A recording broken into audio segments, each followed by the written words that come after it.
அன்புக்குரியவர்களே, முந்தைய வேத பகுதியிலே, அதாவது ரோமர் புஸ்தகத்திலே இருந்து 9ஆம் அதிகாரத்தின் அடிப்படையில் நாம் பார்த்தபோது ஆண்டவருடைய ஒரு தெரிந்து கொள்ளுதல் எப்படி இருக்கிறது. ஆண்டவரை பார்த்து யாராக கேள்வி கேட்க முடியுமா? என்னை ஏன் தெரிந்து கொள்ளவில்லை, அல்லது சிலர் ஏன் தெரிந்து கொண்டார் என்று சொல்லி கேள்வி கேட்க முடியுமா? ஆண்டவர் எந்த அடிப்படையில் தெரிந்து கொள்ளுகிறார்? ஒரு மனிதன் இவன் ரொம்ப நல்லவன், இவன் தகுதியானவன், இவனை நான் தெரிந்து கொள்வதற்கு ஏற்ற பாத்திரமானவன், ஆகவே இவரை தெரிந்து கொள்ள வேண்டும் என்கிற அடிப்படையில் தெரிந்து கொள்ளுகிறாரா? இல்லை. அந்த அடிப்படையிலே ஆண்டவர் ஒருவரையும் தெரிந்து கொள்ள முடியாது. ஆண்டவர் கிருபையினால் தெரிந்து கொள்வது. ஆகவே இவர் மேல் தான் இரக்கமாக இருக்க வேண்டும், இவர் மேல் இரக்கமாக இருக்கக்கூடாது என்று சொல்லி ஆண்டவருக்கு யாரும் கட்டளை போடவும் முடியாது, ஆண்டவரை கேள்வி கேட்கவும் முடியாது. ஆகவே ஆண்டவர் சொல்லுகிறார், எவன் மேல் இரக்கமாக இருக்க சித்தமாக இருப்பேனோ அவன் மேல் இரக்கமாக இருப்பேன், எவன் மேல் உருக்கமாக இருக்க சித்தமாக இருப்பேனோ அவன் மேல் உருக்கமாக இருப்பேன் என்று சொல்லி ஆண்டவரே சொல்லுகிறார். மட்டுமல்ல, எவன் மேல் இரக்கமாக இருக்க சித்தமாக இருக்கிறாரோ அவன் மேல் இரக்கமாக இருக்கிறார், எவனை கடினப்படுத்த சித்தமாக இருக்கிறாரோ அவனை கடினப்படுத்துகிறார். ஆண்டவர் ஏன் சிலர் மேல் இரக்கமாக இருக்கிறார், ஆண்டவர் ஏன் சிலரை கடினப்படுத்துகிறார் என்று சொல்லி கேள்வி கேட்க முடியாது. அது ஆண்டவருடைய திட்டம், அது ஆண்டவருடைய தீர்மானம். யார் மேல் இரக்கமாக இருக்கணும், யார் மேல் யாரை கடினப்படுத்தணும் என்று சொல்லி அது ஆண்டவருடைய தீர்மானம் அல்லது ஆண்டவருடைய திட்டம். அதிலே ஆண்டவர் கேள்வி கேட்க முடியாது. அப்படியானால் ஆண்டவர் ஆண்டவர் தானே கடினப்படுத்துகிறார் என்று சொல்லி ஆண்டவரை குற்றம் பிடிக்கவும் முடியாது. காரணம், ஆண்டவர் ஒரு காரியத்தை உருவாக்குகிறார் என்று சொன்னால், யாரை ஒரு குயவன் ஒரு பாண்டத்தை படைக்கும் போது உருவாக்கும் போது எதற்கு படைக்க வேண்டும், எதை இன்னொன்றுக்கு படைக்க வேண்டும் என்று சொல்லி அது அவனுடைய தீர்மானம். எதை ஒரு மண்சாடியாக பூந்தொட்டியாக படைக்க வேண்டும், எதை ஒரு சோற்றுப்பானையாக படைக்க வேண்டும், எதை ஒரு மீன் சட்டியாக படைக்க வேண்டும் என்பது அது அவனுடைய உரிமை, அது அவன் படைப்பாளியினுடைய சித்தம், விருப்பம். அந்த படைக்கப்பட்ட இந்த பூந்தொட்டியானது ஏன் என்னை பூந்தொட்டியாக படைத்தா, ஏன் என்னை மீன் சட்டியாக படைக்கவில்லை, அல்லது ஏன் என்னை சோற்றுப்பானையாக படைக்கவில்லை என்று சொல்லி கேட்க முடியுமா? அதே போலத்தான் கடவுளை பார்த்து ஏன் சிலர் மேல் இரக்கமாக இருக்கிறார், சிலரை கடினப்படுத்துகிறார் என்று சொல்லி கேள்வி கேட்க முடியாது. ஆண்டவருக்கு எல்லாவற்றின் மேலும் அதிகாரம் இருக்கிறது, ஆண்டவரை கேள்வி கேட்க முடியாது. ஆனாலும் தொடர்ந்து கடைசியாக அந்த பவுலப்போஸ்தலன் சொல்லுகிற காரியம், ஏன் யூதர்கள் ஆண்டவரை கண்டுகொள்ளவில்லை என்று சொன்னால், அவர்கள் தங்கள் சுயநீதியை நிலைநிறுத்தும்படியாக தேடினார்கள். பாருங்கள், ரோமர் 9ஆம் அதிகாரம் 30ஆம் வசனம் இப்படி இருக்கிறதுனா சொல்லுவோம், நீதியை தேடாத புறஜாதியார் நீதியை அடைந்தார்கள், அது விசுவாசத்தினாலாகும் நீதி. நீதி பிரமாணத்தை தேடின யூதர்கள், இஸ்ரவேலர்கள் நீதி பிரமாணத்தை அடையவில்லை. காரணம் என்னவென்றால், அவர்கள் விசுவாசத்தினாலே அதை தேடாமல் நியாய பிரமாணத்தின் கிரியைகளினாலே தேடினபடியால் அதை அடையவில்லை, இடறுவதற்கான கல்லில் இடறி விழுந்தார்கள். அப்போ கடவுளை யாரும் குற்றம் சொல்ல முடியாது. ஏன் ஒருத்தன் கடவுளை அடையவில்லை என்று சொன்னால், அவன் விசுவாசத்தினால் கடவுளை தேடவில்லை என்கிறது தான் பொருளாகிறது. அப்போ ஆண்டவர் தெரிந்தெடுக்கிறார், ஆண்டவர் சிலரை தெரிந்தெடுத்து முன்னறிந்து முன்குறித்து அழைத்து நீதிமானாக்கி அவனை மகிமைப்படுத்துகிறார். அது ஆண்டவருடைய தெரிந்தெடுத்தல். அப்போ ஆண்டவர் மற்றவர்களை ஏன் தெரிந்தெடுக்கவில்லை என்று சொல்லி கேள்வி கேட்க முடியாது. அப்போ இங்கே கடவுளுடைய ஏகாதிபத்தியம் அல்லது கடவுளுடைய அதிகாரம், கடவுளுடைய சர்வாதிகாரம் அல்லது சர்வ ஏகாதிபத்தியம், அப்போ அதை யாரும் கேள்வி கேட்க முடியாது. காரணம், கடவுளுக்கு முன்பாக கேள்வி கேட்கக்கூடிய நிலை மனிதனுக்கு இல்லை. மனிதன் தன்னுடைய தகுதியின் அடிப்படை எல்லா தகுதியும் வைத்திருந்தும் கடவுள் அவனை புறக்கணித்தார் என்று சொன்னால் மனிதனுக்கு கேள்வி கேட்க முடியும். ஆண்டவரை நான் இந்த இவ்வளவு தகுதியை வைத்திருக்கிறேன், ஏன் என்னை செலக்ட் பண்ணவில்லை என்று சொல்லி கேள்வி கேட்க முடியும். ஆனால் மனிதன் எல்லா தகுதியும் இழந்தவனாக, தேவனுக்கு முன்பாக நிற்கக்கூடிய உரிமையற்றவனாக, ஒரு பாவ நிலைக்குள்ளானவனாக இருக்கிறான். அப்போ இயல்பாகவே மனிதன் எல்லாரும் நரகத்துக்குரியவர்களாகவே இருக்கிறார்கள்.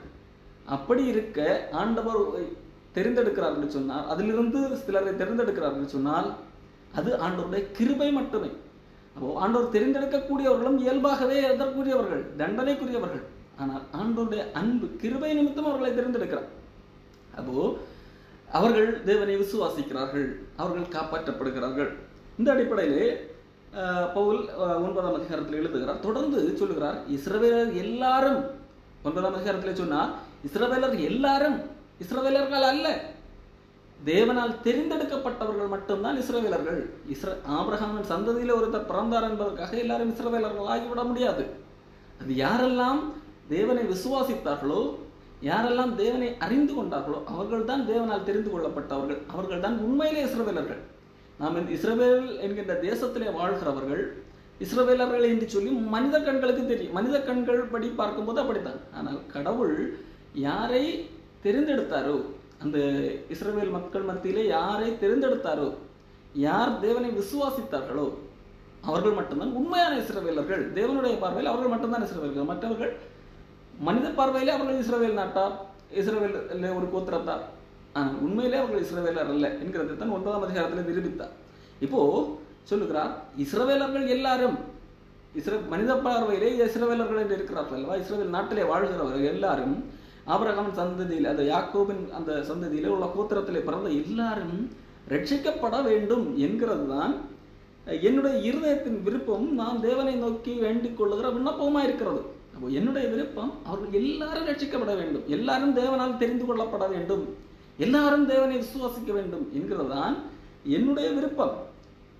தேவனை பற்றி அவர்களுக்கு என்ன உண்டு? மிகுந்த வைராக்கியம் உண்டு. இஸ்ரவேல் ஜனங்களை குறித்து இந்த ஒரு காரியத்தை பவுல் சொல்லுகிறார். தேவனை குறித்து அவர்களுக்கு மிகுந்த வைராக்கியம் உண்டு. ஆனாலும் அது அறிவுக்கேற்ற வைராக்கியம் அல்ல.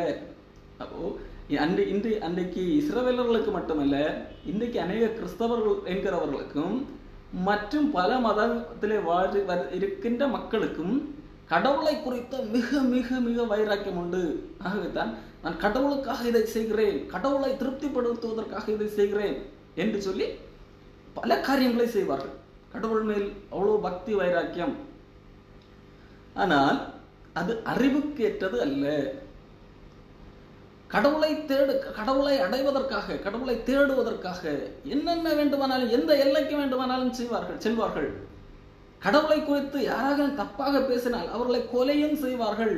எப்படி நீ என்னுடைய கடவுளை அசிங்கமாக பேசலாம், எப்படி நீ இந்த காரியங்களை நீ செய்யலாம், இதெல்லாம் கடவுளுக்கு பிடிக்காத செயல், ஆகவே நீ இருக்கக்கூடாது என்று சொல்லி அடுத்தவர்களை கொலை செய்யக்கூடிய அளவிற்கு கடவுள் மேல் பக்தி வைராக்கியம் உள்ளவர்கள் பெரும் எல்லா மதத்திலும் இருக்கிறார்கள். ஆனால் அது அறிவுக்கேற்ற வைராக்கியம் அல்ல. இஸ்ரவேலர்களுக்குள்ள ஒரு பெரிய பிரச்சனை என்னவென்றால், அவர்கள் கடவுள் மேல் மிகுந்த வைராக்கியம் உள்ளதாக, அதாவது இயேசு கிறிஸ்து அந்த முதல் நூற்றாண்டில் உள்ள இஸ்ரவேலர்களை குறித்து தான் பவுல் சொல்லுகிறார். கடவுள் மேல் மிகுந்த வைராக்கியம் உள்ளதற்காக என்ன வேண்டுமானாலும் செய்வார்கள். கடவுளை பிரியப்படுத்த வேண்டும் என்று சொல்லி எந்த எக்ஸ்ட்ரீமுக்கும் போவார்கள். ஆகவே அது ஆனால் அது அறிவுக்கேற்றது அல்ல என்கிட்ட சொல்லி பவுல் சொல்லுகிறார். அன்றைக்கு வாழ்ந்த பெரும்பாலான இஸ்ரவேலர்கள் நாங்கள் கடவுளை பிரியப்படுத்துவோம் என்று சொல்லி எல்லா சட்ட திட்டங்களையும் அப்படியே பின்பற்றுகிறோம், நாங்கள் பின்பற்றி இப்படியாக நான் கடவுளை அடைவோம் என்பதாக இருந்தார்கள். ஆகவே தான் இயேசு கிறிஸ்து கூறின அந்த உவமையிலே கூட ஒருத்தன் பரிசேயன், அவன் தேவாலயத்துக்கு வருகிறான். தேவாலயத்துக்கு வந்து என்ன சொல்லுகிறான்? ஆண்டவரே, நான் எப்படிப்பட்டவன் தெரியுமா? நான் மற்றவர்களை போல அல்ல, வழிப்பறிக்காரர், இங்க இருக்கிறான் ஒருத்தன் ஆயக்காரன், அவனை போல எல்லாம் கிடையாது. நான் வாரத்தில் 2 தரம் உபாசிக்கிறேன். நான் கடவுளை தேடுவதற்காக, கடவுளை அடைவதற்காக வாரத்தில் 2 தரம் உபவாசிக்கிறேன். தசமபாக எனக்குள்ளதில் எல்லாவற்றிலையும் ஒத்தலாம், வெந்தயம், சின்ன சின்ன என்னன்றோ எல்லாவற்றிலையும் தசமபாகம் கொடுக்கிறேன் என்று சொல்லி, இதெல்லாம் என்னது? கடவுளை அடைவதற்கான வழி என்று சொல்லி தான் பல காரியங்களை செய்கிறான். நான் என்னெல்லாம் நீதிமான், நான் எப்படி எல்லாம் நீதிமான் தெரியுமா என்று சொல்லி பல காரியங்களை அடுக்குகிறான். இப்படித்தான் இஸ்ரவேலர்கள் கடவுளை அடையக்கூடிய வழி என்பதாக நம்பினார்கள். அப்போ கடவுளை தேடினவர்கள் கடவுளை கண்டுகொள்ளவில்லை. தேடுவீர்கள் கண்டடைவீர்கள் என்று சொல்லி ஆண்டவர் இயேசு கிறிஸ்துவை சொன்னார். மத்தேயு 7ஆம் அதிகாரத்திலே 7ஆம் வசனத்திலே ஆண்டவர் இதை தர சொன்னார். கேளுங்கள் தரப்படும், தட்டுங்கள் திறக்கப்படும், தேடுங்கள் கிடைக்கும் என்றார். மத்தேயு 7ஆம் அதிகாரத்திலே 7ஆம் வசனம், கேளுங்கள் அப்பொழுது உங்களுக்கு கொடுக்கப்படும், தேடுங்கள் அப்பொழுது கண்டடைவீர்கள், தட்டுங்கள் உங்களுக்கு திறக்கப்படும். அப்போ தேடுங்கள் அப்பொழுது கண்டடைவீர்கள். ஆனால் இஸ்ரவேல் மக்களும் தேடினார்கள், ஆனால் கண்டடையவில்லை. ரோமர் 9ஆம் அதிகாரத்திலே இதைத்தான் 31ஆம் வசனம், நீதி பிரமாணத்தை தேடின இஸ்ரவேலரோ நீதி பிரமாணத்தை அடையவில்லை. இங்கு 10ஆம் அதிகாரத்திலே தேவனை பற்றி அவர்களுக்கு வைராக்கியம் உண்டு என்று அவர்களை குறித்து நான் சாட்சி சொல்லுகிறேன். அப்போ தேவனை குறித்து அவர்களுக்கு மிகுந்த வைராக்கியம், எப்படியாக தேவனை அடைய வேண்டும், தேவனிடத்திலே போய் சேர வேண்டும் என்று சொல்லி அவர்களுக்கு மிகுந்த வைராக்கியம் உண்டு. அவர்கள் தேவனை தேடுவதற்கான மிகுந்த தீவிரமான காரியங்களை எல்லாம் செய்தார்கள். ஆனால் அவர்கள் அதை கண்டடையவில்லை. அப்போ இயேசு கிறிஸ்து சொன்னது பொய்யாகிவிட்டதா? தேடுங்கள் கண்டடைவீர்கள் என்று சொன்னாரே, ஆனால் இங்கே இவர்கள் தேடுகிறவர்களாக இருக்கிறார்கள். ஆனால் ஏன் கண்டடையவில்லை? காரணம், அவர்கள் அறிவுக்கேற்ற விதமாக அறிவுடையவர்களாக இல்லை. அவர்களுக்கு கடவுளை குறித்து பக்தி வைராக்கியம் இருந்தது, ஆனால் அது அறிவுக்குரியதாக அறிவுள்ளதாக இல்லை, அறிவற்றத்தனமாக இருந்தது. எப்படி எனில், அவர்கள் தேவ நீதியை அறியாமல் தங்கள் சுயநீதியை நிலைநிறுத்த தேடுகிறபடியால் தேவ நீதிக்கு கீழ்ப்படியாமல் இருக்கிறார்கள். அப்போ அவர்கள் தேடுகிறார்கள், உண்மைதான். ஆனால் அவர்கள் ஒரு காரியத்தை அறியவில்லை, அறிவற்றவர்களாக தேடுகிறார்கள்.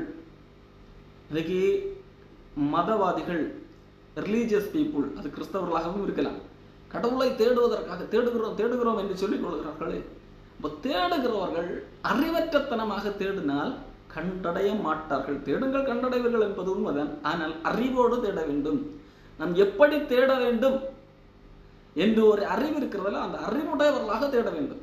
இஸ்ரவேல் ஜனங்கள் தேடினார்கள், கண்டடையவில்லை. காரணம் பவுல் சொல்லுகிறார், அவர்கள் அறிவுக்கேற்ற விதமாக அவர்கள் தேடவில்லை. அவர்கள் கடவுள் மீது பக்தி வைராக்கியம் உள்ளவர்கள் தான், ஆனால் அறிவற்றவர்கள். அவர்களுக்கு அறிவுக்கேற்ற வைராக்கியம் அல்ல. இப்படி அவர்கள் தேவநீதியை அறியாமல், அந்த அறிவு எது? தேவநீதியை குறித்த அறிவு. இப்போ தேவநீதியை குறித்த அறிவில்லாமல் தேடுகிறார்கள், தேடிக்கொண்டே இருக்கிறார்கள். எந்த அடிப்படையில்? தங்கள் சுயநீதியை நிலைநிறுத்தும்படியாக தேடுகிறார்கள். கடவுளை எதற்காக தேடுகிறார்கள்? எந்த அடிப்படையில் தேடுகிறார்கள்? தங்கள் சுயநீதியை நிலைநிறுத்தும்படியாக தேடுகிறார். ஆண்டவரே, நான் இப்படி செய்தேன், ஆண்டவரிடத்துல போய் நான் எப்படிப்பட்டவன் தெரியுமா என்று காண்பிப்பதற்காக தேடுகிறார்கள். சமீபத்தில் நெல்லையை சேர்ந்த ரத்தினம்பால் என்கிற ஒருத்தர் போதகர்களுக்கு ஒரு அறிவுரை கொடுக்கிற போதகர்கள் மாநாடு என்கின்ற கூட்டத்தில் பேசின ஒரு வார்த்தை, நான் சம்பாதித்தது, நான் நிற்கிற இந்த மேடை நான் சம்பாதித்தது. ஆகவே இந்த மேடையில பாஸ்டர்மார்களை தவிர கீழே இருக்கிற விசுவாசிகள் எனப்படுகிறவர்கள் யாரையும் மேலே ஏற்றாதீங்க. பாஸ்டர்மார்களுக்கு ரத்தினம்பால் அறிவுரை கொடுக்கிறார். ஒரு விசுவாசி என்கிறவர், அதாவது இவர் பார்வையிலே ஊழியர்கள் விசுவாசிகள் ரெண்டும் வேறு வேறு, அதாவது ரெண்டு பேரும் வெவ்வேறு தரமுடையவர்கள். அவர்கள் குறைந்தவர்கள், இவர்கள் கூடினவர்கள்.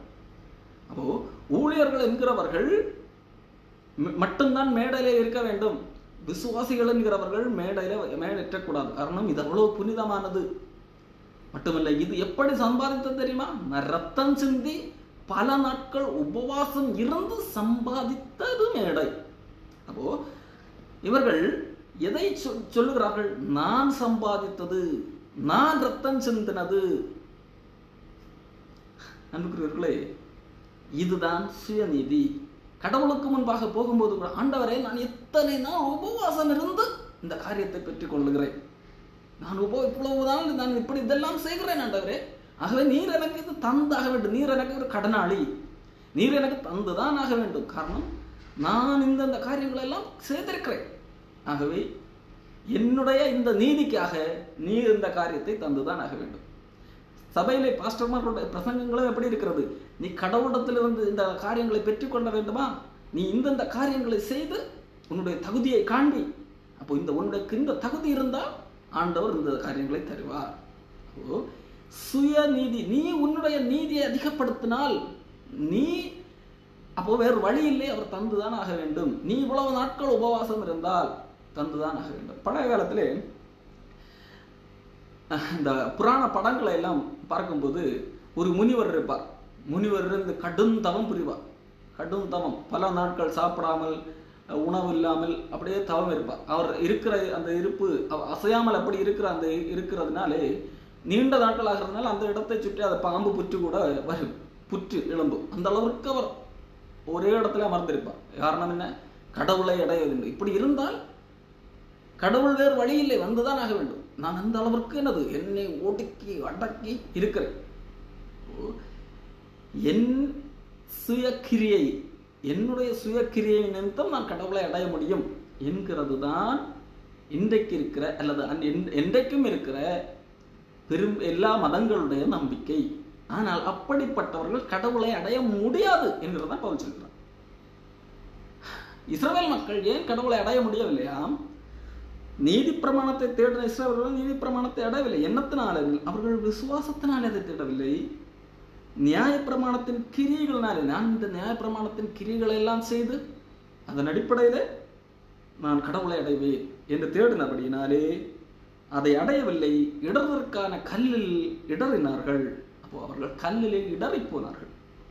இங்கேயும் பவுல் 10ஆம் அதிகாரத்திலையும் பவுல் சொல்லுகிறார், அவர்கள் தேவ நீதியை அறியாமல் தங்கள் சுயநீதியை நிலைநிறுத்த தேடுகிறபடியால் தேவ நீதிக்கு கீழ்ப்படியாமல் இருக்கிறார்கள். தேவ நீதி என்பதை என்னவென்றே தெரியாமல் சுயநீதியாக நான் இதையெல்லாம் செய்து நான் கடவுளை அடைவேன் என்கிறபடியால் அவர்கள் தேவ நீதியை அறியாமலே இருக்கிறார்கள். அப்போ அவர்களுக்கு அந்த அறிவு கிடைக்காததற்கு காரணமே அவர்கள் என்னது? அவர்களுடைய எண்ணம், அந்த அவர்களுக்குள்ளாக ஏற்கனவே இருக்கிற அறிவு என்னது? நான் கடவுளை அடைய வேண்டும், நான் இதையெல்லாம் செய்து கடவுளை திருப்திப்படுத்தி அதன் பிறகு கடவுளை அடைய வேண்டும், கடவுளை காண முடியும், கடவுளை கண்டடைய முடியும் என்று சொல்லி இந்த காரியங்களை எல்லாம் செய்தால் எல்லாவற்றையும் நான் செய்வேன், என்னால் செய்ய முடியும் என்று சொல்லி நம்பி அப்படி செய்து கடவுளை அடைய முடியும் என்பதாக நம்புகிறார்கள். அப்படி அடைய முடியாது. மாறாக விசுவாசிக்கிற எவனுக்கும் நீதி உண்டாகும்படியாக கிறிஸ்து நியாய பிரமாணத்தின் முடிவாக இருக்கிறார். ஆனால் அறிவு என்பது எது தெரியுமா? இவர்கள் அறிவில்லாமல் தேடுகிறார்கள், அறிவற்றத்தனமாக கடவுளை தேட முயற்சிக்கிறார்கள். ஆனால் அறிவுள்ள செயல் எது தெரியுமா? கிறிஸ்து என்கிறவர் நியாய பிரமாணத்தின் முடிவாக இருக்கிறார். எதற்காக ஆண்டவர் இயேசு கிறிஸ்து முடிவாக இருக்கிறார், நியாய பிரமாணத்துக்கு முடிவாக இருக்கிறார்? விசுவாசிக்கிற எவனுக்கும் நீதி உண்டாகும்படியாக. அப்போ ஆண்டவர் இயேசு கிறிஸ்து நியாய பிரமாணத்துக்கு முடிவாக இருக்கிறார். ஏன்? விசுவாசிக்கிற எவனுக்கும், இயேசு கிறிஸ்துவை விசுவாசிக்கிற, இயேசு கிறிஸ்துவின் செயலை விசுவாசிக்கிற எவனுக்கும் அந்த நீதி கிடைக்கும். அந்த நீதி கிடைக்கும்படியாக, விசுவாசிக்கிறவர்களுக்கு நீதி கிடைக்கும்படியாக நியாய பிரமாணத்துக்கு முடிவாக இருக்கிறார். நியாய பிரமாணத்துக்கு முடிவாக இருக்கிறார் என்ற நான் இந்த காரியங்களை எல்லாம் செய்து நான் கடவுளுடைய நீதியை பெற்றுக்கொள்ள முடியும், நான் நீதிமான் என்கிற தகுதியை தேவனிடத்திலிருந்து பெற்றுக்கொள்ள முடியும், தேவனுக்கு முன்பாக நிற்கக்கூடிய தகுதியை பெற்றுக்கொள்ள முடியும் என்று நம்புகிறார்கள் அல்லவா? அந்த செயலுக்கு இயேசு கிறிஸ்து முடிவாக இருக்கிறார். காரணம், அதை ஒருவனாலும் பெற்றுக்கொள்ள முடியாது. இயேசு கிறிஸ்து மத்தேயு 5ஆம் அதிகாரத்தில் தெளிவாக விளக்கி காண்பித்திருப்பார். காரணம், அன்றைக்கு யூதர்கள் என்ன நம்பிக்கொண்டிருந்தார்கள்? நாங்கள் எல்லா கட்டளைகளையும் கை கொண்டு நாங்கள் நீதிமானாக இருப்போம், நாங்கள் சம்பாதிப்போம், நீதியை சம்பாதிப்போம் என்கிறதாக நம்பிக்கொண்டிருந்தார்கள். அவர்களுடைய நம்பி நாங்கள் ஒரு தவறு கூட செய்யாதவர்கள் தெரியுமா? ஒரு பெண் இடத்துல விபச்சாரம் செய்யவில்லை, கொலை செய்யவில்லை, களவு செய்யவில்லை என்கிறதாக அவர்கள் மாறு தட்டி கொண்டிருந்தார்கள். ஆனால் ஆண்டவர் இயேசு கிறிஸ்து சொன்னார், நீ இப்படியெல்லாம் கட்டளைகளை நிறைவேற்றி 100% பரிசுத்தம் என்று எண்ணிக்கொண்டிருக்கிறாயா? இல்லை, உனக்குள்ள பாவம் இருக்கிறது என்கிறதை அவர்களுக்கு ஆண்டவர் விளக்கி காண்பித்தார். மத்தேயு 5ஆம் அதிகாரம் 21ஆம் வசனம். நீ என்ன நினைச்சிட்டு இருக்க? நான் யாரையும் கொலை செய்யலை, நான் ஆண்டவருடைய கட்டளை எல்லாம் நிறைவேற்றிட்டேன், ஆகவே நான் இப்போ கடவுளுக்கு முன்பாக நிற்கக்கூடிய தகுதி உண்டு. நான் கொலை எல்லா கட்டளைகளையும் நீ நினைக்கிற. ஆண்டவர் உதாரணத்துக்கு ஒரு சில கட்டளைகளை சொல்றேன், நீ கொலை செய்யலை, நீ பர்ஃபெக்ட்னு நினைக்கிற. நான் உனக்கு சொல்லுகிறேன், கொலை செய்யாதிருப்பாக என்பதும் கொலை செய்கிற நியாயத்திற்கு ஏதுவாயிருப்பது என்பதும் பூர்வத்தாரை குறைக்கப்பட்டதன் கேள்விப்பட்டிருக்கிறீர்கள். நான் உங்களுக்கு சொல்லுகிறேன், தன் சகோதரனை நியாயம் இல்லாமல் கோபித்துக் கொள்ளுகிறவன், அதாவது நியாயமே இல்லாமல் தன் சகோதரனை கோபித்துக் கொள்ளுகிறவன், உன்னுடைய வாழ்க்கையில உன்னுடைய சகோதரனை நியாயம் இல்லாமல் கோபிக்கிற சூழ்நிலை எத்தனை வேளைகளே எவ்வளவு நீ பெர்ஃபெக்ட்னு சொல்லிக் கொண்டாலும் ஒரு மிஸ் அண்டர்ஸ்டாண்டிங்ல ஏதோ ஒரு விஷயத்துல நியாயம் இல்லாமல் எத்தனை முறை கோபித்திருக்கிறாய். நீ கொலைகாரன், கோபித்துக் கொள்பவன், நியாய தீர்ப்புக்கு ஏதுவாயிருப்பான். தன் சகோதரனை வீணன் என்று சொல்லுகிறவன் எரி நரகத்துக்கு ஏதுவாயிருப்பான். மூடனே என்று சொல்லுகிறவன், வீணன் என்று சொல்லுகிறவன் ஆலோசனை சங்க தீர்ப்புக்கு ஏதுவாயிருப்பான். மூடனே என்று சொல்லுகிறவன் எரி நரகத்துக்கு ஏதுவாயிருப்பான். அப்போ நீ கொலை செய்யல, நான் பர்ஃபெக்ட்னு நினைச்சிட்டு இருக்கியா? அப்போ நீ இப்படி நினைச்சாலும் நீ கொலை தான், நீ குற்றவாளி தான். அப்போ தேவனுக்கு முன்பாக நிற்கக்கூடிய தகுதியை இழந்து விட்டாய். நீ நீ என்னது இந்த மாதிரி நினைக்காம இருந்திருக்கையா என்று சொல்லி ஆண்டவர் கேட்கிறார். அடுத்ததாக, விபச்சாரம் செய்யாதிருப்பாக என்பது பூர்வத்தாறு குறைக்கப்பட்டது என்று கேள்விப்பட்டிருக்கிறீர்கள். நான் உங்களுக்கு சொல்லுகிறேன், ஒரு ஸ்திரீயை இச்சையோடு பார்க்கிற எவனும் தன் இருதயத்தில் அவளோட விபச்சாரம் செய்தாயிற்று. அப்போ நான் பர்ஃபெக்ட், நான் யார் கூட விபச்சாரம் செய்ததில்லை, நான் பர்ஃபெக்ட் அப்படின்னு நான் அதனால கடவுளை அடைய முடியும், நான் என்னுடைய நீதினால் நான் சம்பாதிச்சிட்டேன், நான் அந்த மேடையை சம்பாதிச்சிட்டேன், நான் கடவுளுக்கு முன்பாக நிற்கக்கூடிய தகுதியை சம்பாதிச்சிட்டேன் சொல்ல முடியுமா? நீ இருதயத்துல நினைச்சாலே, ஒரு அந்த பெண்ணை பார்க்கும்போது ஒரு தப்பான எண்ணம் உனக்குள்ளாக வருகிறது என்று சொன்னால் போச்சு, நீ விபச்சாரம் செய்ததற்கு சமந்தான், நீ குற்றவாளி தான், தேவனுக்கு முன்பாக நிற்கக்கூடிய தகுதி இழந்து விட்டாய். அடுத்த ஆண்டவர் சொல்லுகிறார், நீ உனக்கு இல்லை, நீ இந்த மாதிரி பாவம் செய்யாமல் இருப்பதற்கு, பாவம் செய்யாமல் இருந்து கடவுளை அடைவதற்கு நீ என்ன செய்ய வேண்டியிருக்கும்? ஒரு உனக்கு கண் இடர்ல உண்டாக்க கண்ணை பிடுங்கி இறக்கே போடு. பரலோகத்துக்கு போனோம்னா என்னது? உன்னுடைய செயல் மூலமாக போனோம்னா உனக்கு எதெல்லாம் இடர்ல உண்டாக்குவோ எல்லாத்தையும் பிடுங்கி போட்டா கண்டும். கண்ணு இடர்ல உண்டாக்குதா, சரி கண்ணை பிடுங்கி போயிடுவேன். இது ஆண்டவர் உதாரணத்துக்கு சொல்லுகிற காரியம் தான். ஆனால் மக்கள் இதை தவறாக புரிந்து கொண்டிருக்கிறார். கை இடல் உண்டாக்குறதா, பாவம் செய்வதற்கு கையை துண்டித்து போடு, கால் இடல் காலை துண்டித்து போடு. அப்போ இதெல்லாம் துண்டித்து போட்டால் மனிதன் பரலோகத்துக்கு போய் விடுவானா? அப்படி பார்த்தாலும் இல்லை. கடைசியில் உன்னுடைய எண்ணம், கண்ணு போனாலும் சரி, காலு எல்லாம் போனா உன்னுடைய எண்ணம் என்னது? மறுபடியும் பாவம் செய்யதாக விஷயத்துக்கு தூண்டும். அப்போ அதை நீ என்ன பண்ண போற? அப்போ ஆண்டவர் அதை என்ன சொல்ல வருகிறார் என்று சொன்னால், கண்ணை பிடுங்கி போடு, கையை பிடுங்கி போடு, காலை பிடி, இதன் மூலமாக ஆண்டவர் என்ன சொல்ல வருகிறார் என்று சொன்னால், நீ பரலோகத்துக்கு போக வேண்டும், உன்னுடைய செயல் மூலமாக நீ பாவம் செய்யாமல் பரலோகத்துக்கு போக முடியும் என்கிறது சாத்தியமில்லாத ஒன்று. நீ எல்லா கட்டளைகளையும் மீறி நடப்பித்து, நியாயப்பிரமாணத்தில் உள்ள எல்லா கட்டளைகளையும் நடப்பித்து பரலோகத்துக்கு போகக்கூடிய அந்த காரியம் என்கிறது சாத்தியமே இல்லாத ஒன்று. அந்த காரியம் சாத்தியப்பட வேண்டும் என்றால் அதற்கு பலவிதமான இடையூறுகள் உன்னுடைய கண் செய்யும், கை செய்யும், கால் செய்யும், எல்லாம் அதற்கு இடையூறாக இருக்கும். அப்படி பார்த்தா நீ எல்லாத்தையும் பிடுங்கி இறஞ்சிட்டே இருக்க வேண்டியது. கடைசியில நீ எங்க போவ? சாத்தியமா? சாத்தியம் இல்லை என்கிறதைத்தான், அதற்காகத்தான் மத்தேயு 5ஆம் அதிகாரத்தில் அங்கே அதை பேசுகிறார். அதையும் தவறாக இன்றைக்கு புரிந்து கொள்ளுகிறார்கள். அன்புக்குரியவர்களே, அப்போ உன்னுடைய செயல் மூலமாக நீ போக முடியாது என்கிறதை தான் அன்றைக்கு இருந்த நாங்கள் எல்லாம் பர்ஃபெக்ட், நாங்கள் கண்டிப்பாக எங்களுடைய செயல் மூலமாக கடவுளை திருப்திப்படுத்தி கடவுள் போவோம், தேவனை அடைவோம் என்கின்ற நம்பிக்கை உள்ளவர்கள் அந்த இஸ்ரவேலர்கள் வாழ்ந்தார்கள். ஆண்டவர் இயேசு கிறிஸ்து அதை சொல்லிவிட்டார். அந்த நீங்க அப்படி நினைச்சிட்டு இருக்கீங்க, அப்படின்னா உங்களால போக முடியாது, அப்படின்னா உங்க கைக்கு கண்ணு போகணும், காலி போகணும், கை போகணும், ஒற்றை கண்ணனா நீ பரலோகத்துக்கு போக முடியும். சரி, அடுத்ததாக இங்கே பவுல் அதைத்தான் சொல்லுகிறார், விசுவாசிக்கிற எவனுக்கும் நீதி உண்டாகும்படியாக கிறிஸ்து நியாயப்பிரமாணத்தின் முடிவாக இருக்கிறார். இயேசு கிறிஸ்து நியாயப்பிரமாணத்துக்கு முடிவாக இருக்கிறார். நியாயப்பிரமாணம் என்றால் என்ன? மோசே நியாயப்பிரமாணத்தினால் ஆகும் நீதியை குறித்து, நியாயப்பிரமாணத்தினால் கிடைக்கிற நீதி என்பது இவைகளை செய்கிறவன் இவைகளால் பிழைப்பான் என்று எழுதியிருக்கிறார். அப்போ நியாயப்பிரமாணத்தில் உள்ள எல்லா கட்டளைகளையும் கடைபிடிக்கிறவன் அப்படி கடைபிடிக்கிறதன் மூலமாக பிழைக்க முடியும். அந்த பிரச்சனை என்னவென்றால், ஒரு மனிதனாலும் அப்படி கடைபிடிக்க முடியாது. காரணம், மனிதன் பாவத்திற்கு கீழாக விற்கப்பட்டு பாவ நிலையிலே இருக்கிறதான் அதற்கு காரணம்.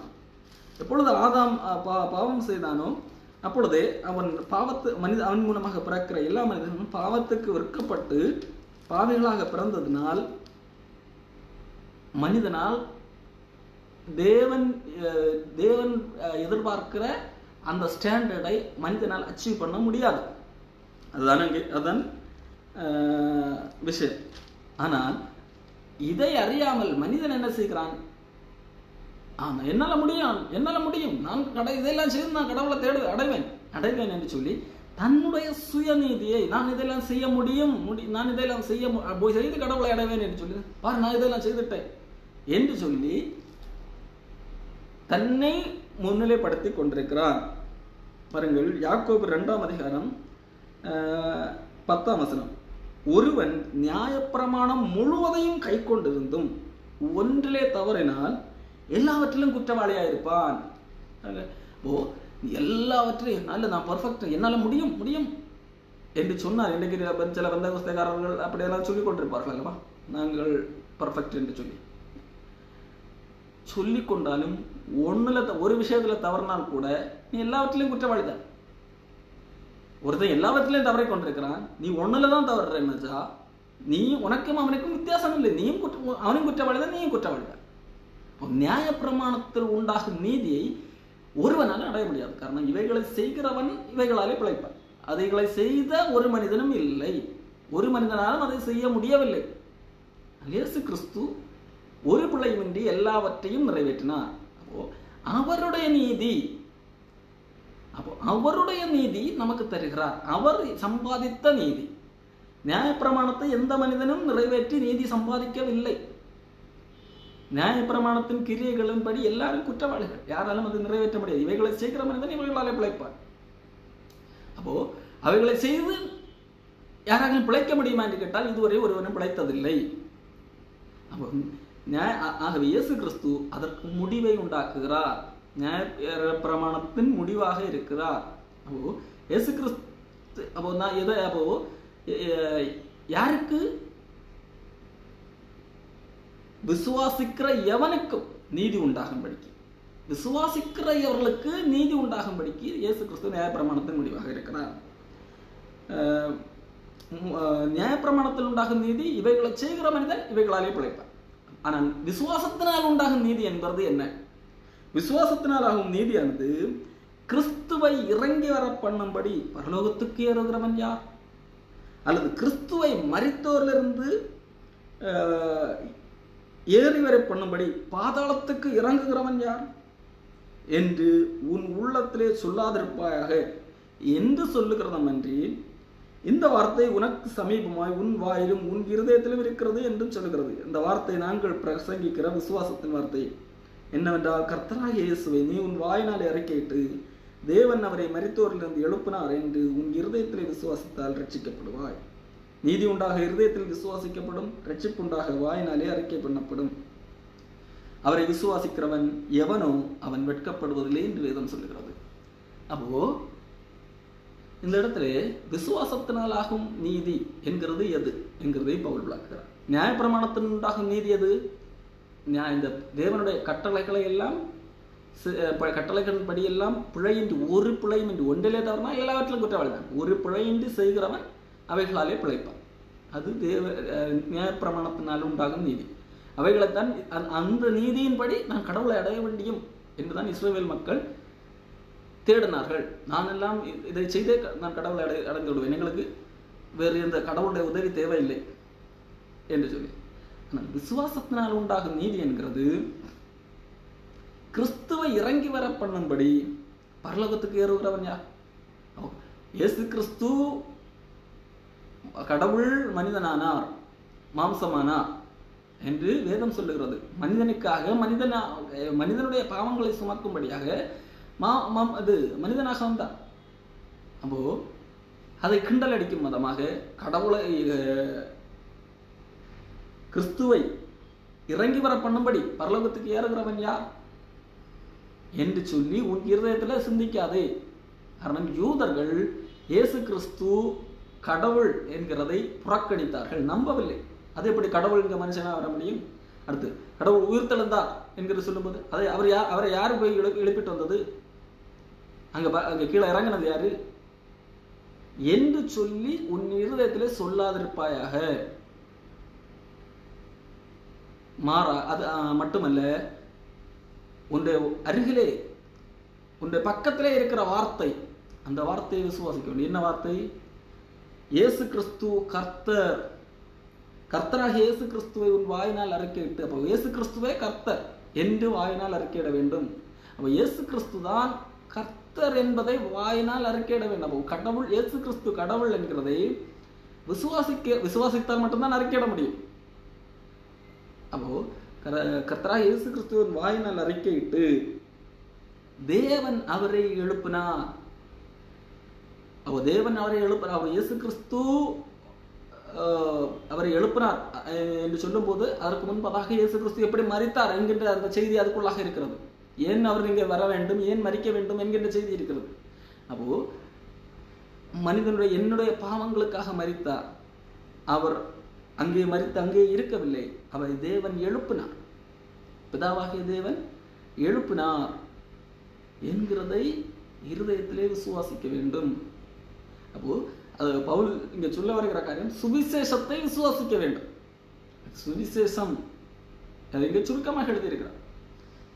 கர்த்தராக இயேசுவை வாயினால் அறிக்கையிட்டு, அப்ப இயேசு கிறிஸ்துவே கர்த்தர், அவரை நீங்கள் மனிதராக பார்க்கிறீர்கள், அவர் கர்த்தர். அவர் கர்த்தர் என்கிறதை வாயினால் அறிக்கையிட்டு, அவர் இன்றைக்கு மரித்து கிடக்கவில்லை, அவர் எழுப்பப்பட்டார் என்கிறதை நீ விசுவாசிக்க வேண்டும். அப்போ மரித்து எழும்பினார் என்று சொல்லும் போது அதற்குள்ளாக ஏன் மரிக்க வேண்டும் என்கின்ற ஒரு கேள்வியும் வருகிறது. இப்போ என்ன நமது பாவங்களுக்காக மரித்தார் என்கின்ற அந்த உண்மை அதுக்குள்ளாக இருக்கிறது. அப்போ சுவிசேஷத்தை நீங்கள் விசுவாசிக்க வேண்டும். அப்போ இந்த விசுவாசிக்கும் போது அதுல அந்த சுவிசேஷத்துக்குள்ளாக என்ன இருக்கிறது? நான் ஒரு பாவி, என்னால் தேவனுடைய கட்டளைகளை, நியாயப்பிரமாணத்தை நிறைவேற்ற முடியாது, அந்த அளவுக்கு நான் ஒரு பாவி, ஆண்டவரே என் மேல் கிருபையாக இரும், இந்த பாவியாக என் மேல் கிருபையாக இரும் என்கின்ற ஒரு தாழ்மை அங்கே வருகிறது. அப்போ சுவிசேஷம் சுய கிரியைகளை எம்பசைஸ் பண்ணாமல், நான் இதையெல்லாம் செய்து சம்பாதித்தேன், நான் இதையெல்லாம் செய்தேன் என்கின்ற ஒரு காரியத்தை கொண்டு வராமல், ஆண்டவரே நான் ஒரு பாவி, நான் உமக்கு முன்பாக நிற்கக்கூடிய அந்த தகுதி, நான் எவ்வளவுதான் கிரியைகள் செய்தாலும் அதை அடைய முடியாது, நான் என்னுடைய தகுதியின் அடிப்படையில் உமக்கு முன்பாக வந்து நிற்க முடியாது.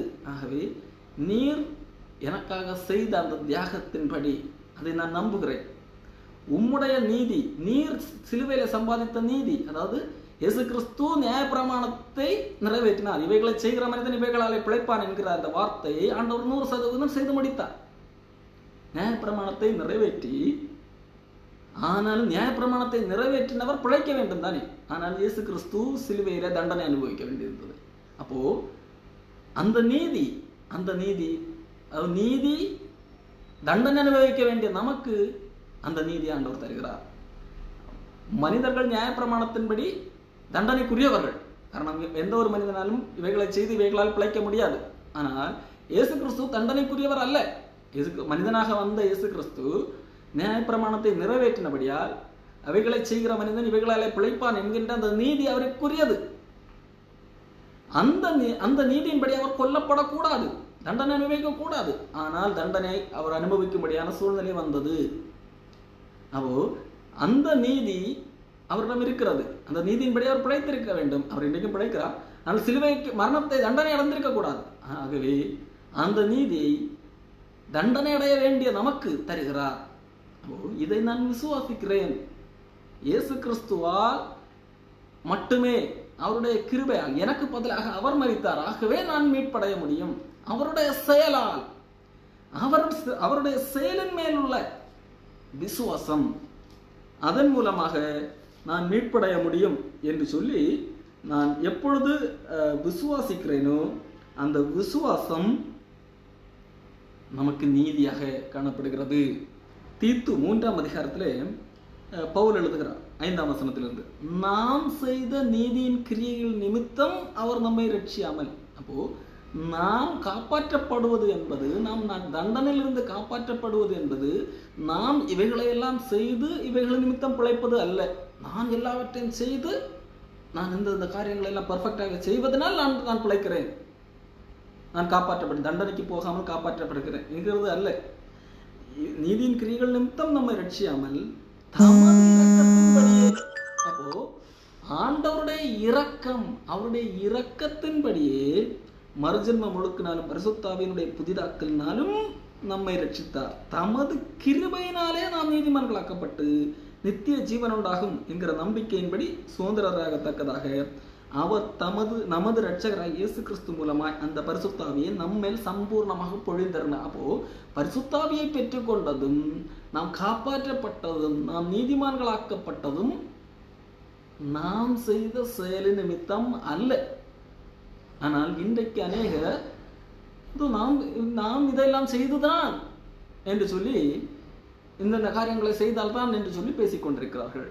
அப்போ அது கடவுளை தேடுகிறது, அறிவற்றத்தனமாக தேடுகிறது. இஸ்ரவேலர்கள் இதைத்தான் செய்தார்.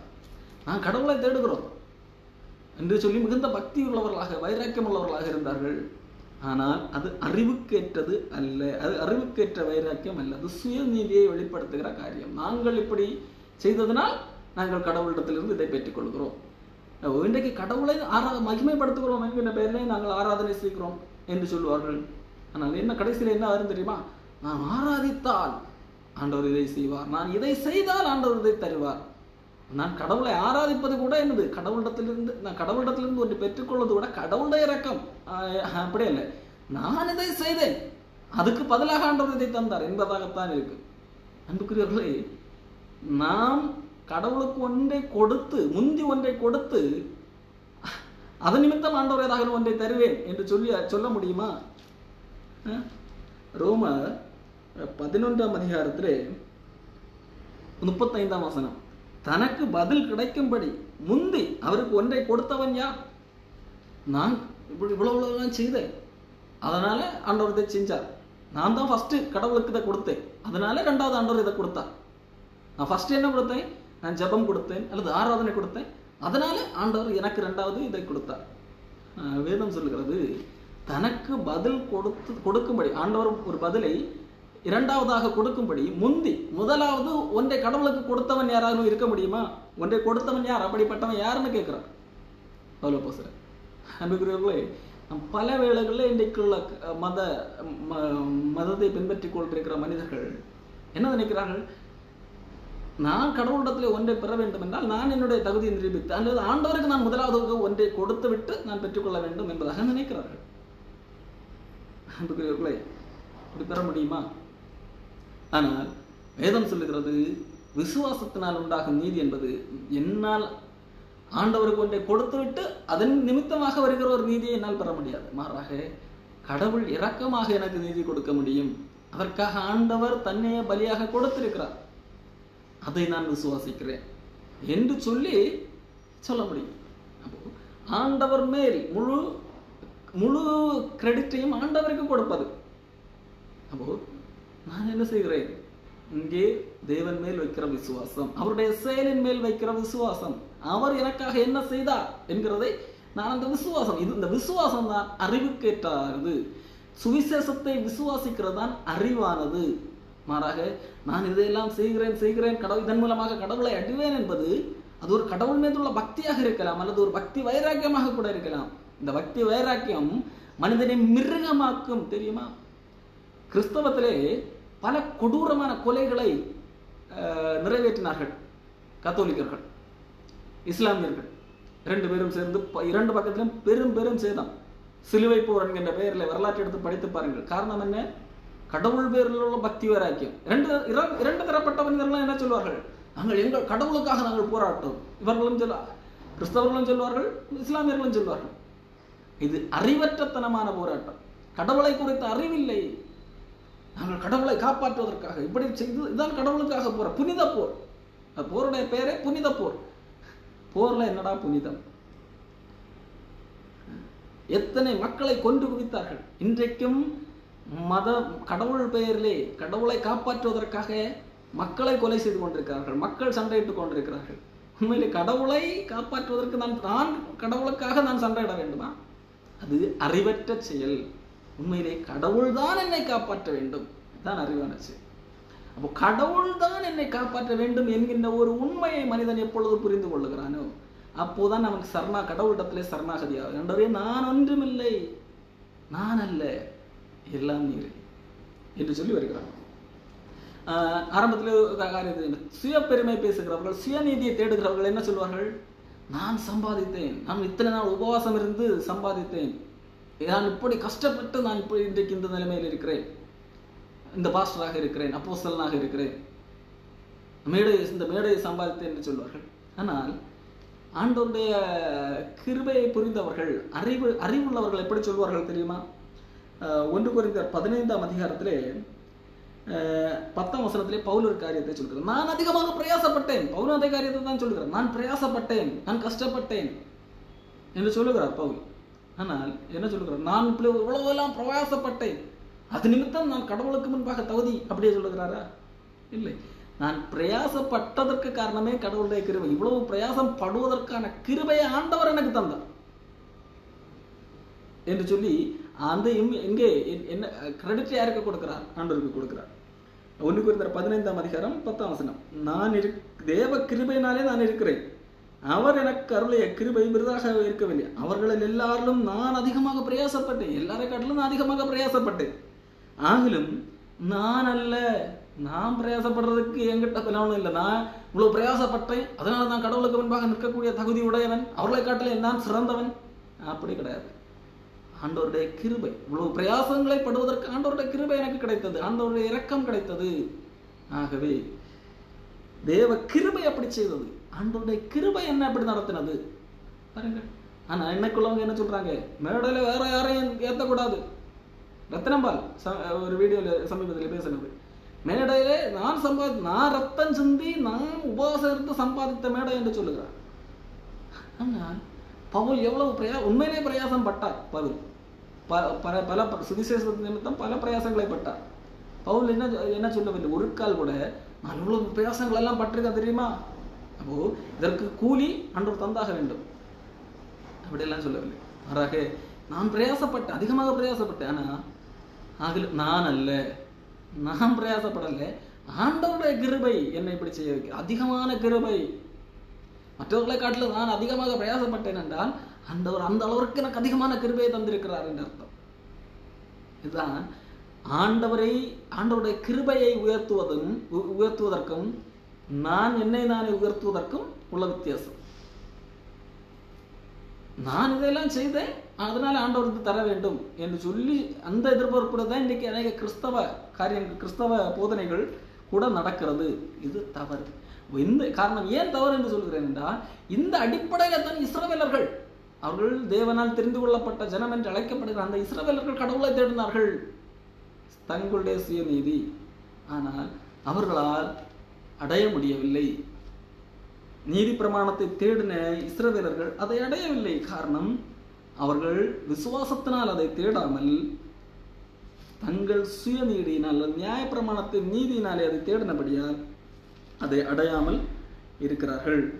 அதை விசுவாசத்தினால் உண்டாகும் நீதி என்பது இயேசு கிறிஸ்து செய்த செயலின் மேல் வைக்கிற விசுவாசம், இந்த சுவிசேஷத்தின் மேல் உள்ள விசுவாசம். கர்த்தராகிய இயேசு கிறிஸ்துவை உன் வாயினாலே அறிக்கையிட்டு தேவன் அவரை எழுப்பினார் என்கிறதே அந்த விசுவாசம். நீதி உண்டாக இருதயத்தில் விசுவாசிக்கப்படும், ரட்சிப்புண்டாக வாயினாலே அறிக்கப்படும். அவரை விசுவாசிக்கிறவன் எவனோ அவன் வெட்கப்படுவதில்லை என்று வேதம் சொல்லுகிறது. யாராக இருந்தாலும் அவரை விசுவாசிக்கிறவன் வெட்கப்படுவதில்லை என்று சொல்லும்போது, இந்த பூமியிலே அவங்களுக்கு அவமானம் வராது, பிரச்சனை வராது என்கிறதை குறித்து இங்கே எழுதவில்லை. இது நித்தியத்தை குறித்த ஒரு வசனம். அவரை விசுவாசிக்கிறவன் காப்பாற்றப்படுவான், தண்டனையிலிருந்து காப்பாற்றப்படுவான். அன்றைக்கு தேவனுக்கு முன்பாக நிற்கும் போது வெட்கப்பட வேண்டி இருக்காது. மாறாக தங்களுடைய கிரியைகளை மேன்மைப்படுத்தி வாழுகிறவர்கள், எங்களுடைய கிரியையினால் நான் கடவுளுக்கு முன்பாக பிழைப்பேன், நிற்பேன் என்று சொல்லிக் கொண்டிருக்கிறவர்கள், அந்த அடிப்படையில் தேடுகிறவர்கள் வெட்கப்படுவார்கள். யூதன் என்றும் கிரேக்கன் என்றும் இல்லை, வித்தியாசம் இல்லை. எல்லாருக்கும் கர்த்தரானவர் தம்மை தொழுது கொள்ளுகிற யாவருக்கும் ஐஸ்வர்ய சம்பன்னராக இருக்கிறார். ஆண்டவர் யாரையும் பட்சபாதமிட்டு இவர்கள் யூதர், இவர்கள் கிரேக்கர் அப்படி இல்லை. அவர் ஐஸ்வர்ய சம்பன்னராக இருக்கிறார். ஐஸ்வர்யம் இன்னைக்கு பணம், செல்வம், இந்த ஐஸ்வர்யம் இல்லை. அவரிடத்துல அவ்வளவு கிருபை இருக்கிறது, அவ்வளவு நீதி இருக்கிறது, அவ்வளவு பரிசுத்தம் இருக்கிறது. இவர் ஐஸ்வர்ய சம்பனாக இருக்கிறார். அப்போ எல்லாரையும் நீதிமானாக்கத்தக்கதாக எல்லாரையும் பரிசுத்தவானாக்கத்தக்கதாக அவர் ஐஸ்வர்ய சம்பன்னராக இருக்கிறார். எல்லார் மேலும் கிருபையா இருக்கத்தக்கதாக. அந்த வசனத்திலே படித்தோம், அவர் யார் மேல் இரக்கமா சித்தமா இருக்கிறாரோ அவர் மேல் இரக்கமா இருப்பார். அது ஆண்டவருடைய விருப்பம். ஆனால் எல்லார் மேலும் இரக்கமா இருக்கத்தக்கதாக அவர் ஐஸ்வர்ய சம்பன்னராக இருக்கிறார். இல்லை கொஞ்சம் பேருக்கு தான் ரட்சிக்க அவருக்கு தகுதி இருக்கு, அவருக்கு கேப்பபிலிட்டி கொஞ்சம் தான், அப்படியெல்லாம் கிடையாது. அவர் எல்லாரையும், இந்த உலகத்தில் உள்ள எல்லாரையும் ரட்சிக்க அவர் ஐஸ்வர்ய சம்பன்னராக இருக்கிறார். என்ன? விசுவாசம். அதனால் கர்த்தருடைய நாமத்தை தொழுது கொள்ளுகிற எவனும் ரட்சிக்கப்படுவார். பட்சமா ஒருத்தன் இல்லை, இவன் தொழுது கொண்ட ஆண்டவரால் அவ்வளோ பேர்ல ரட்சிக்க, சிலரை மட்டும்தான் ரட்சிக்க முடியும். அதில் இவன் எக்ஸ்ட்ரா ஆகிட்டான், அவனும் தானே தொழுது கொள்ளுகிறான், அவன் முடியாது. அப்படி இல்லை. விசுவாசிக்கிற எவனும் அதாவது விசுவாசிக்கிறவன் தான் தொழுது கொள்ள முடியும். கர்த்தருடைய நாமத்தை தொழுது கொள்ளுகிற எவனும் ரட்சிக்கப்படுவான். இப்போ விசுவாசியாதவர்கள் எப்படி தொழுது கொள்வார்கள்? விசுவாசிக்காதவர்கள் தொழுது கொள்ள முடியாது. அப்போ விசுவாசத்தினால் உண்டாகும் நீதி, விசுவாசத்தினால் உண்டாகும் நீதியை பெற்றவர்கள் ஆண்டவருக்கு பிரியமாக வாழ்வார்கள். ஆண்டவர் என் மேல் கிருபையாக இருக்கிறார். எப்படி இயேசு கிறிஸ்து ஒரு உண்மை சொன்னார்ல, பரிசேயன் தன்னுடைய சுயநீதியெல்லாம் ஆண்டவரே நான் எப்படி, ஆண்டவரிடத்துல நான் எப்படிப்பட்டவன் என்று சொல்லுகிற காரியம், ஆண்டவரே நான் இதையெல்லாம் செய்தேன் என்று சொல்லுகிறான். ஆனால் இன்னொரு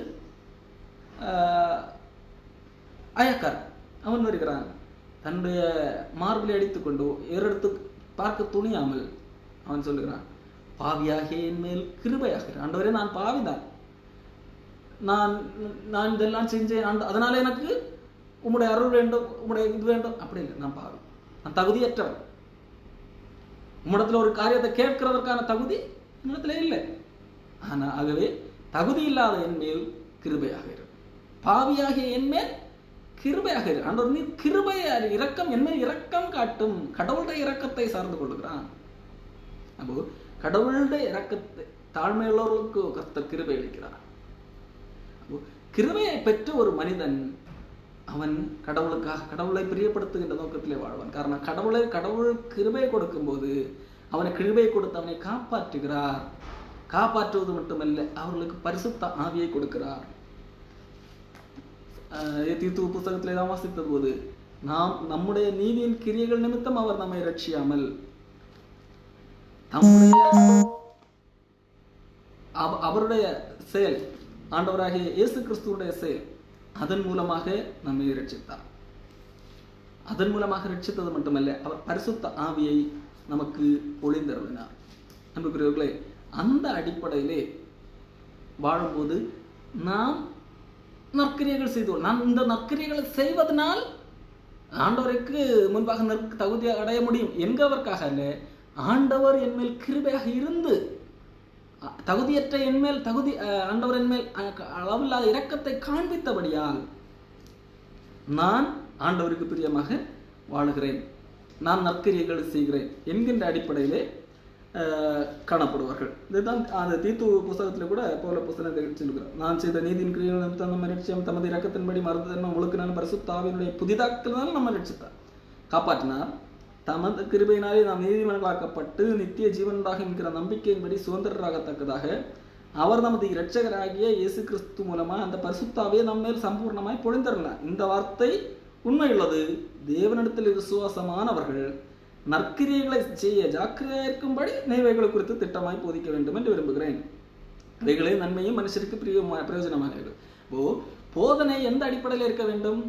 நீ இந்த காரியங்களை செய், இந்த நற்கிரியைகளை எல்லாம் செய், அதை அப்படி செய்தால் ஆண்டவர் நீ உனக்கு தகுதி அடைந்து நீ பரலோகத்துக்கு போவாய், தேவனுக்கு முன்பாக நிற்பாய் என்கிறது அல்ல போதனை.